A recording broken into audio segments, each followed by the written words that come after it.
I now want to talk about what national site licenses are and also some of the national site licenses that some of our clients have signed contracts with because of Allen Press's partnerships with aggregations and ISAs.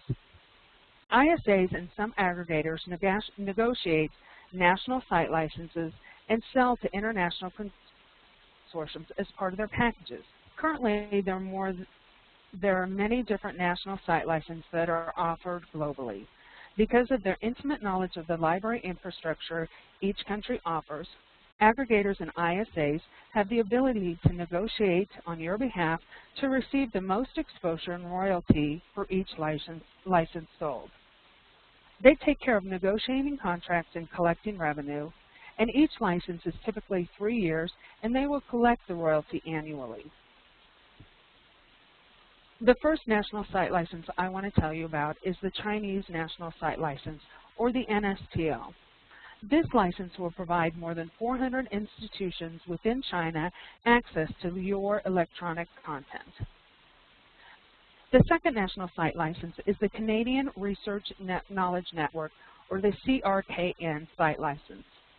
This is a nationwide research library initiative which provides 64 Canadian institutions electronic access to scholarly journals and research databases, emphasizing science, health, engineering, biological, and environmental content.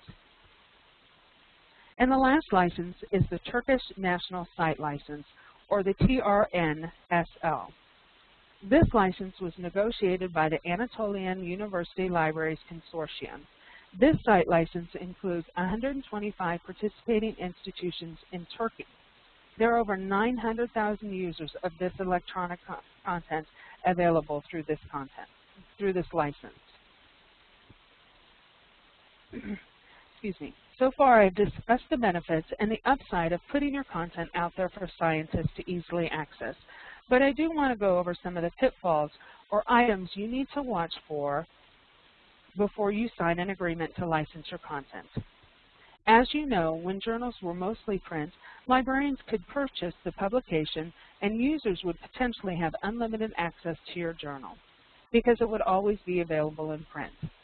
By contrast, in the digital age, librarians purchase access to electronic content for a specific period of time. Access is purchased through a license. The degree of access for use permitted with an electronic journal depends heavily on the terms and conditions negotiated in the agreement. Here are some of the pitfalls you should think about before signing a contract that has any of the following provisions. The first one to watch for is exclusive rights to sell your content. Some content agreements ask for exclusive rights in certain regions of the world to sell your content. By limiting your options with only one partner, you could potentially stunt your growth in an expanding region. Most aggregators will negotiate a non-exclusive license. Also watch out for cannibalization of your subscriptions. In some agreements, you can negotiate a moving wall of subscription year. This provision allows you protection of institutions' continuing subscriptions at a full price for a certain number of years before they can drop your subscription to jump to a less expensive aggregation price. Understand and negotiate where demographically you would like to sell your subscriptions and partner with an aggregator or ISA who focuses on that region. And it doesn't hurt to compare your subscriber list to the list of the subscribers an aggregation or an ISA has. And lastly, retain control of where your content is placed. Awareness of where your content is placed is most important. Before you sign any agreement, make sure that you understand what database aggregators are placing your content and where their partners are placing the content.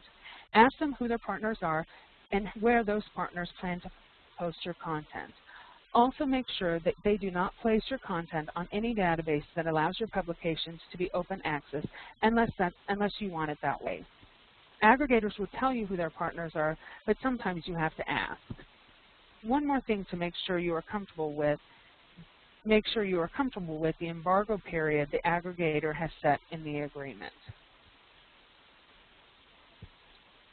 So which aggregator is right for my journal? Every year, new aggregations and ISAs enter the STM marketplace simply because content licensing revenue is growing annually. I have outlined only a few of the aggregators and ISAs available today, but you need to decide who to partner with and who has the same common goals for your content. As I've said, I'm just going to outline a few of them, but remember there are many, many, many more out there. The first one I want to talk about is ALPST's Learned Journal Collection in partnership with SWETS, or ALJC. ALJC is an initiative whereby smaller ALPST member publishers work together through SWETS to sell a combined package of their journals to consortia and other large customers. ALJC offers cross-publisher packages that place together multiple publishers to sell content. They also offer multi-year license agreements with fixed annual increases. ALJC allows member publishers to be part of their collections at no extra cost. They offer consortia agreements and national site licenses.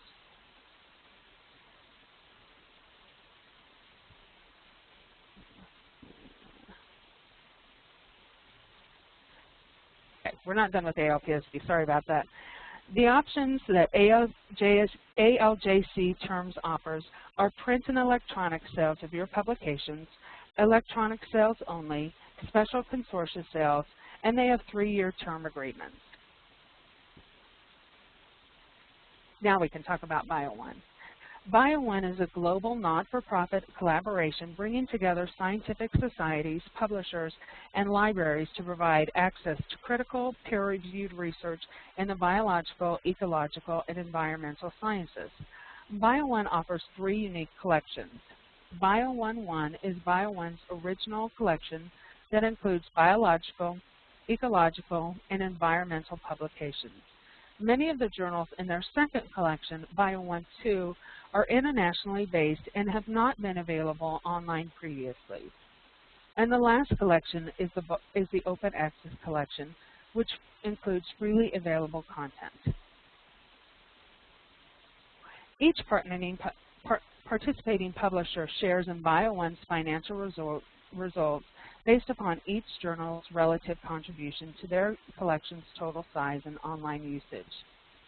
Some of the benefits include no expense to the publisher, and everyone receives a share of the revenue surplus, and the ancillary revenue. I'll next talk about EBSCO and EBSCO Host. EBSCO offers traditional subscription services as well as online databases. EBSCO has over 150 databases that maintain close to 282,000 serial titles. EBSCO is not only a database aggregator, but also acts as a subscription agent. EBSCO Host is an aggregation of journal titles sorted into various databases based on subject matter. Libraries purchase subject collections that contain relevant titles. EBSCO also works to prevent subscription cancellation and promotes this purchase of both subscription and databases. With EBSCO's business model, you receive a royalty every time your journal content is sold. The royalty calculation is based on database sales and takes into account the number of years of content available, the number of titles, or the amount of data licensed, and the subscription prices for the titles. Another aggregator is Proquest. Proquest has an agreement with over 9,000 titles worldwide and offers more than 5.5 billion pages of information for formats that range from print to online. Partnership with Proquest brings increased visibility in non-traditional markets such as public school libraries. Proquest offers various terms and agreements based on each publisher's needs. All agreements are individually negotiated so you can reap the maximum royalty for your publication. And the last aggregator is Ovid Technologies. Ovid currently has one of the largest presences in medical school libraries and has clinical content appeal to hospitals and medical schools. Ovid has recently expanded their offerings beyond the medical field for content licensing. biological, agricultural, and environmental sciences are now included as one of their many core subjects. Ovid's business model uses a direct sales force of 125 sales representatives plus nearly 100 international subscription agents selling to librarians and business managers in approximately 100 countries. Currently, Ovid is the only online service available to other publishers that not only hosts journals, but also provides an international sales force. Journals are sold individually or as part of a collection. Ovid's standard agreement offers publishers relatively generous royalties for online single titles, about 90% of the royalty, and titles included in collections receive about 30% of the royalty. Next, I'm going to talk about the ISAs. ISAs are growing rapidly, and each ISA offers many different agreements that cover the globe. The first ISA I will discuss is Globe Publications. Globe is one of the leading international subscription agencies in South Asia. The company's sales force, coupled with its infrastructure strengths, enables Globe to provide subscription and promotional services. On this slide, I've listed the geographical targeted areas that Globe has a presence in.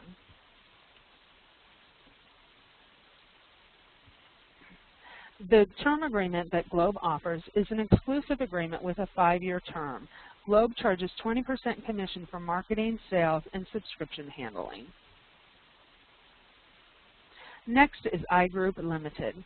iGroup is a Hong Kong-registered multinational organization with offices spanning 13 countries, including the Asia-Pacific region, with a total sales force of over 600 representatives.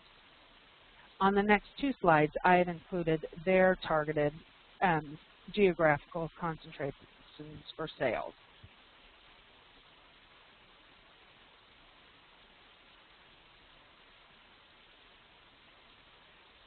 iGroup offers, with its agreement terms, exclusive agreements for all regions except Japan, and it charges 20 to 25% commission on all sales.